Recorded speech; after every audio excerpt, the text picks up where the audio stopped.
Assalamualaikum warahmatullahi wabarakatuh. Selamat Waalaikumsalam siang, warahmatullahi wabarakatuh. salam sejahtera untuk kita semua.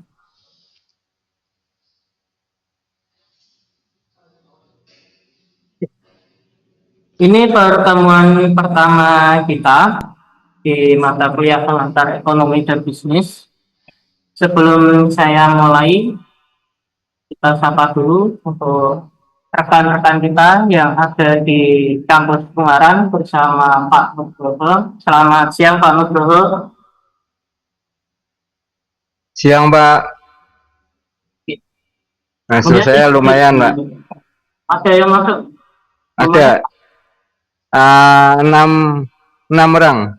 Nah, orang. Ini untuk yang ada di kampus 605 sama Bu Siti Khalifah. Selamat siang Bu Siti.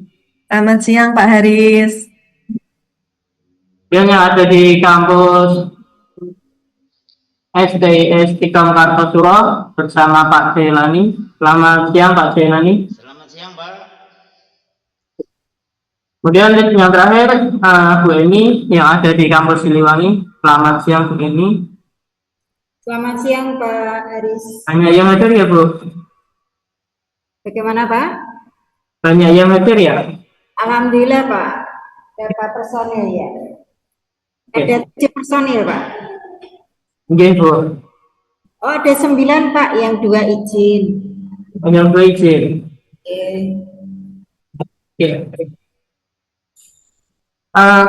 Untuk materi hari ini, di pertemuan pertama, nanti kita untuk kontrak kuliah dulu. Nah, jadi nanti untuk presensi, ya kan, disiapkan, itu nanti akan dibuka sampai pukul 23.59. Jadi usahakan setiap perkuliahan, pertemuan tatap muka seperti ini, itu diusahakan untuk melakukan presensi. Kenapa? Karena gini, kalau untuk jumlah presensinya nanti kurang dari 50%, itu nilai otomatis terkunci C.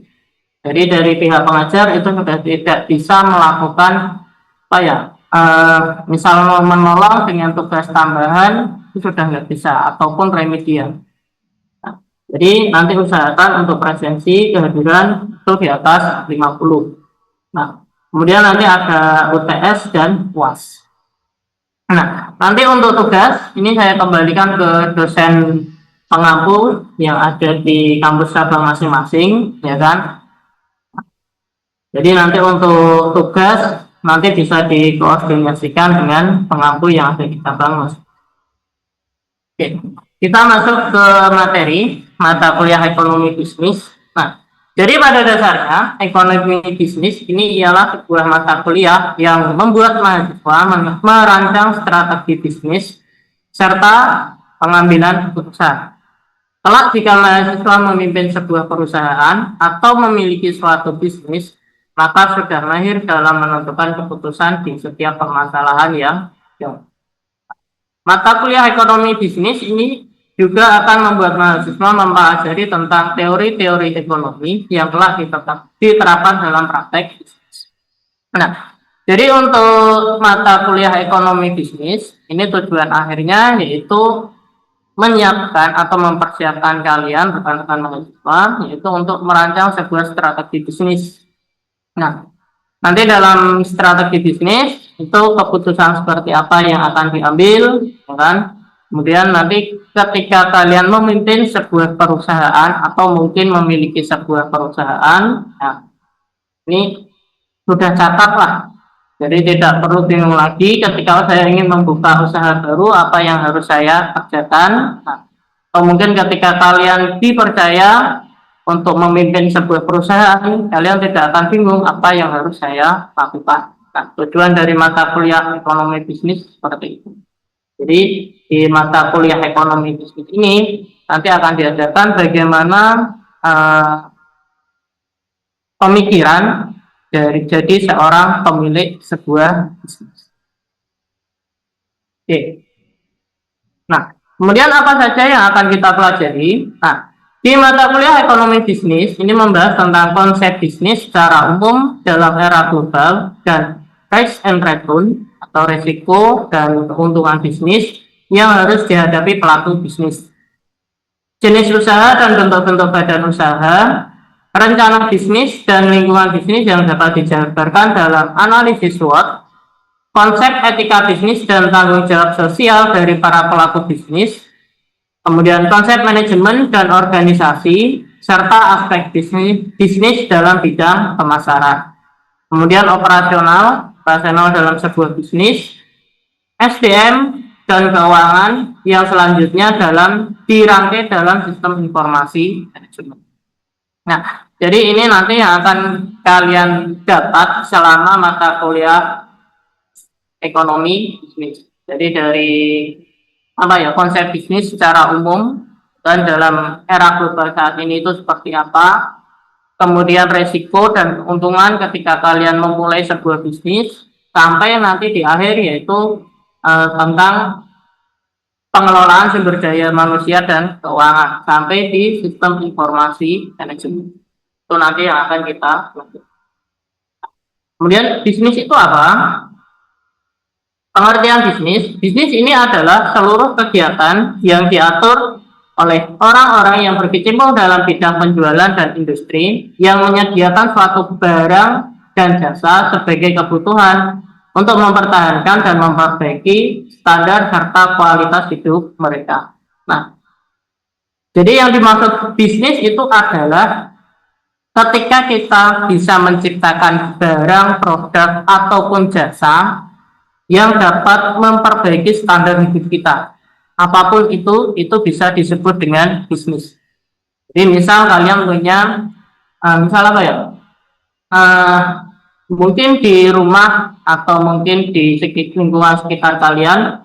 Nah, kalian bisa mungkin punya skill atau keahlian. Nah, di mana skill atau keahlian itu bisa memperbaiki standar kualitas hidup mungkin di lingkungan kalian. Nah, itu bisa ketika itu menghasilkan atau ada profit yang masuk, itu bisa juga disebut dengan bisnis.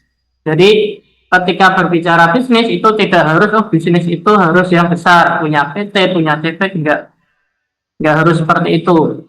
Oke. Nah, yang penting ketika kalian punya skill, ya kan, dan skill dari kalian itu bisa mendapatkan profit dan meningkatkan standar hidup, standar kualitas hidup, ya itu sudah bisa disebut dengan bisnis. Nah, kemudian produk ini yang dihasilkan dan diperdagangkan oleh kegiatan bisnis secara keseluruhan mencakup tangible good maupun intangible good. Nah, jadi produk yang dimaksud dalam bisnis ini tidak hanya produk dalam bentuk barang, bisa juga dalam bentuk jasa. Jadi nanti ketika kita berbicara tentang produk, itu tidak harus produk itu berbentuk barang, bisa juga berbentuk jasa. Nah, produk berbentuk jasa misal apa? Ya, misal contoh, jika kita berbicara misal di rumah sakit, ya jasa pelayanan kesehatan, itu adalah produk dari bisnis rumah sakit. Nah, kemudian yang ketiga, profit ini merupakan daya tarik utama yang mendorong seseorang untuk melakukan kegiatan bisnis. Nah, jadi ketika kalian bilang, Pak, saya punya bisnis dan lain sebagainya, nah, tapi tidak ada profit, nah, itu berarti belum masuk ke kategori dalam bisnis. Jadi, kalau bisnis pasti ada profit walaupun sedikit. Nah, oke, kita lanjut. Menurut Stanhope, ya kan, fungsi yang dilakukan oleh aktivitas bisnis dapat dikelompokkan ke dalam 3 fungsi dasar. Yang pertama yaitu acquiring raw material. Nah, perusahaan yang bergerak di industri manufaktur ini akan berusaha memperoleh bahan baku dengan harga optimal serta terjaga kesinambungan pasokannya. Harga perolehan bahan baku yang lebih tinggi daripada pesaing memiliki potensi untuk menyebabkan perusahaan kehilangan daya saing di pasar global. Di sisi lain, pasokan bahan baku yang tidak berkesinambungan akan mempengaruhi keberlanjutan produksi.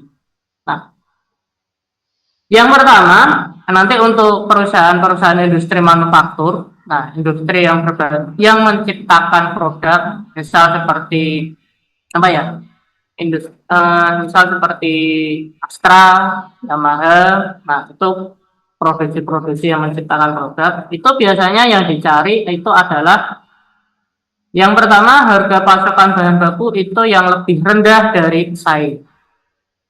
Kenapa? Karena ya logika sederhananya seperti ini. Ketika kita mendapat bahan baku yang lebih rendah, yang lebih murah, itu kita bisa menjual produk kita lebih rendah dari harga pesaing. Tetapi ketika harga bahan baku kita itu lebih tinggi, ketika kita ingin menjual lebih rendah, itu kita akan berpikir apakah kita mendapatkan laba atau tidak. Seperti itu. Oke. Contoh sederhananya seperti ini. Misal saya punya usaha, ya kan, usaha apa ya? Ya, misal usaha untuk nasi goreng lah, misal seperti itu. Nah, untuk nasi goreng, misal ketika saya membeli bahan baku beras, itu harga saya 350.000 per sak atau dalam 25 kilonya. Oke. Nah, tetapi saingan saya itu bisa mendapat harga misal 300.000 dengan jenis beras yang sama. Nah, dari situ saja ketika saya ingin menurunkan harga, saya akan berpikir apakah nanti harga saya itu bisa menutup untuk harga produksi atau tidak. Nah, tetapi untuk dengan harga beras 300.000, ya kan, otomatis harga produksi mereka itu akan lebih rendah. Jadi misal saya untuk nasi goreng, misal saya jual dengan harga 20.000, mungkin mereka bisa jual dengan harga 18 atau mungkin 19.000 dengan apa ya, produk yang sama. Nah, dari situ saja biasanya nanti para konsumen itu akan berpikir itu kalau untuk misal apa ya, dalam ribuan. Nah, nanti kalau sudah masuk misal untuk produk yang lebih besar, ya kan, misal seperti mobil dan lain sebagainya. Nah, mungkin jumlah selisih yang apa ya, mungkin kalau dilihat mungkin hanya selisihnya 50.000 tadi ya. Nah, tapi kalau nanti di perusahaan besar mungkin selisih yang lebih banyak itu akan diperhatikan. Nah, kemudian selain harga, itu biasanya kelangsungan bahan baku itu juga perlu diperhatikan. Jangan sampai kita dapat bahan baku murah, tetapi untuk kedepannya kita tidak tahu dapat harga seperti itu lagi atau tidak. Jadi barangnya itu masih ada atau tidak, seperti itu. Oke. Itu untuk acquiring raw material. Nah, kemudian manufacturing raw material. Nah, setelah bahan baku diperoleh, perusahaan akan mengolah bahan baku tersebut menjadi produk. Nah, contoh misal di sini Indofood Sukses Makmur sebagai perusahaan mie instan akan mengolah bahan baku tepung terigu menjadi mie instan dengan diberi berbagai variasi bumbu, kan, seperti kari ayam, soto, mie goreng dan lain sebagainya. Nah, jadi tadi di sebelumnya itu ada acquiring raw material, jadi bagaimana cara mengumpulkan bahan baku. Nah, setelah bahan baku terkumpul, nah di sini baru manufacturing raw material. Jadi bahan baku yang sudah ada kita proses menjadi sebuah. Nah, setelah produk jadi, selanjutnya yaitu distributing product to customer.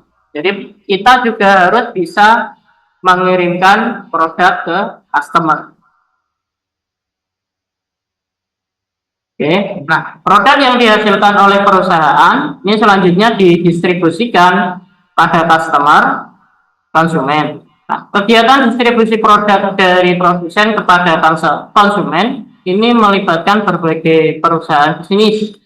Nah, misal seperti ada distributor, kemudian ekspedisi, asuransi, grosir, toko, pengecer, dan lain sebagainya. Nah, jadi ketika kita sudah bisa bikin produk, nah tapi kita tidak bisa mendistribusikan ke konsumen, nah produk kita akan berhenti di gudang. itu kita juga belum dapat laba atau return. Nah, jadi terakhir yaitu bagaimana cara kita mendistribusikan produk kita ke konsumen.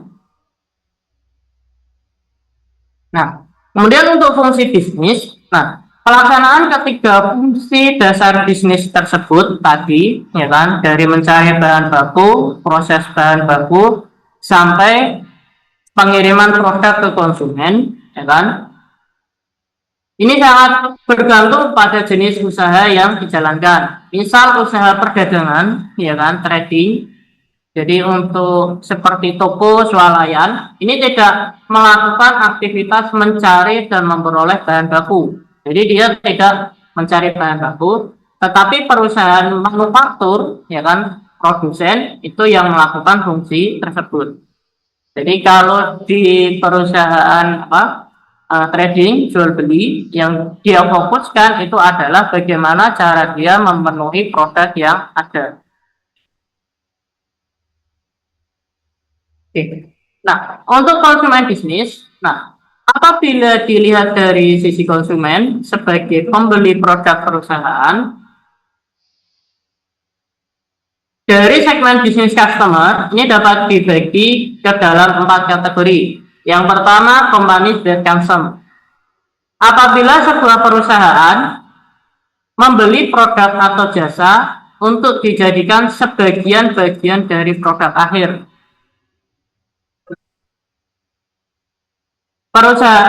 Maka perusahaan tersebut disebut original equipment manufacturer atau OEM. Misal seperti General Motor membeli komponen otomotif dari para subkontraktor sesuai dengan spesifikasi yang ditetapkan oleh General Motor untuk dirakit dalam mobil yang mereka produksi.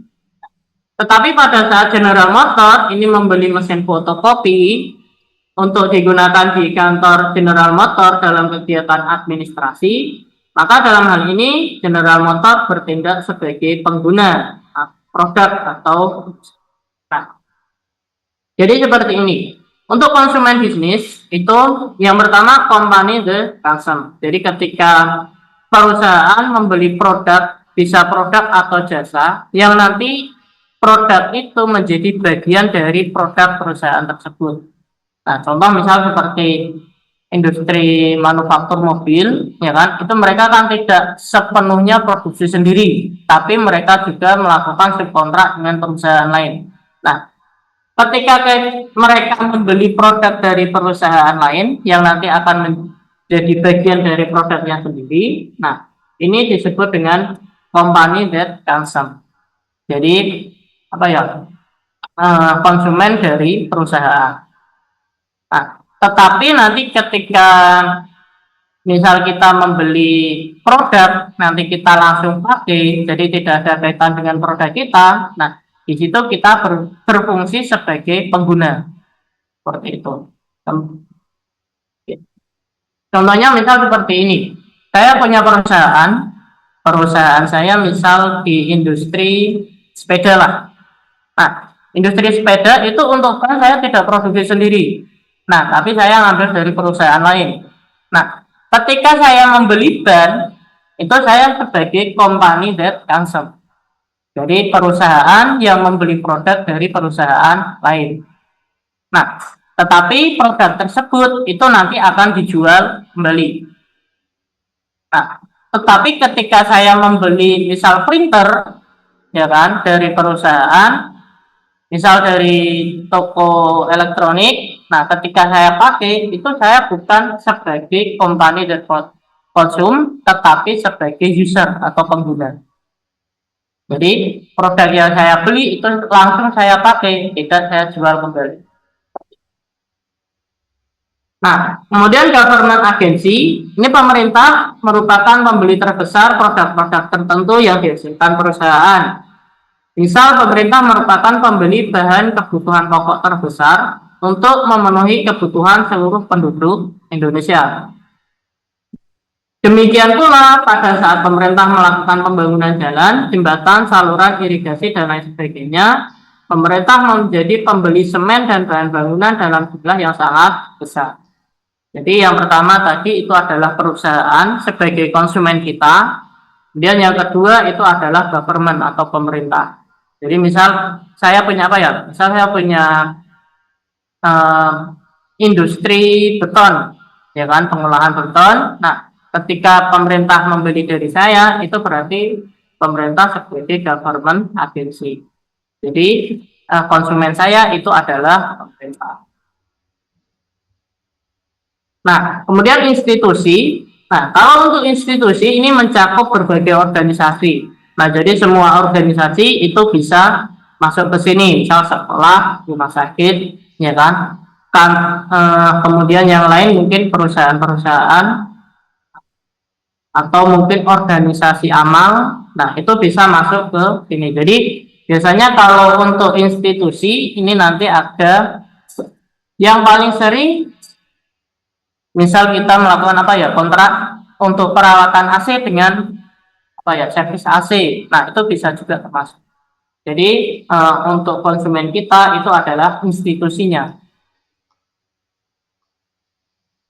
Nah, kemudian untuk reseller,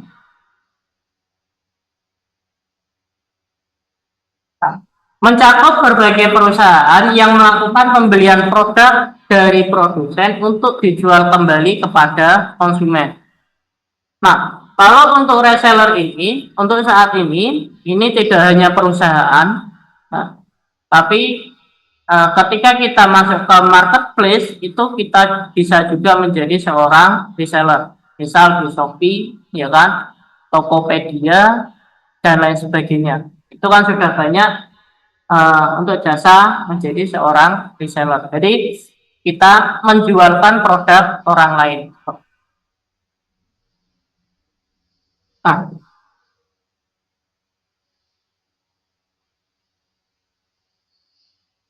oke. Untuk tujuan bisnis, nah, para pelaku bisnis atau bisnis aktor ini merupakan aktivitas bisnis untuk mencapai berbagai tujuan objektif.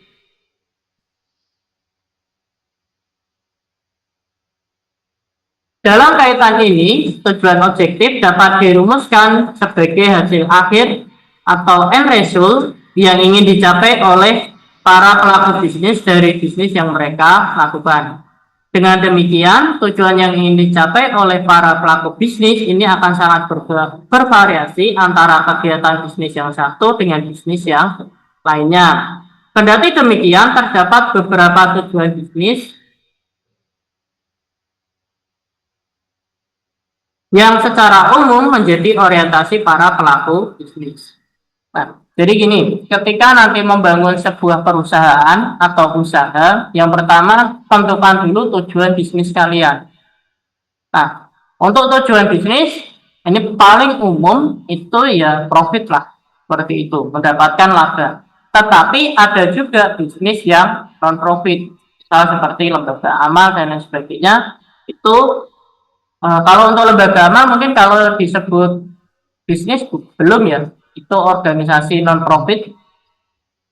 Nah, biasanya untuk tujuan bisnis ini bermacam-macam. Apakah yang paling jelas profit, kemudian selain itu bisa juga untuk menyasar pasar mana yang akan kita tuju.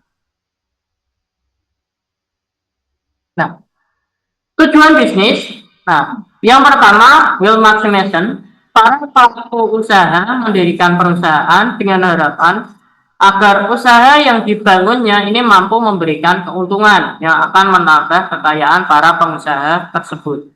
Nah, ini tujuan dasar yang paling utama. Biasanya para pengusaha pasti memiliki tujuan ini. Jadi ketika kita membangun bisnis ya tujuannya apa? Tujuannya yaitu untuk mendapat atau memperoleh keuntungan. Seperti itu. Nah, jadi belum ada bisnis dengan tujuan saya bukan mencari keuntungan tapi saya mencari rugi, itu belum ada. Jadi yang pertama itu pasti mindsetnya adalah bagaimana saya untung dari bisnis saya. Kemudian market standing, penguasaan pasar atau market merupakan salah satu tujuan utama pengusaha.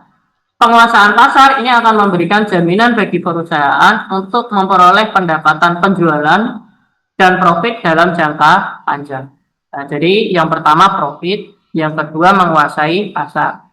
Nah, setelah pengusaha itu bisa menguasai pasar, ya pasti profit mereka akan terjamin. Nah, kemudian yang ketiga yaitu inovasi.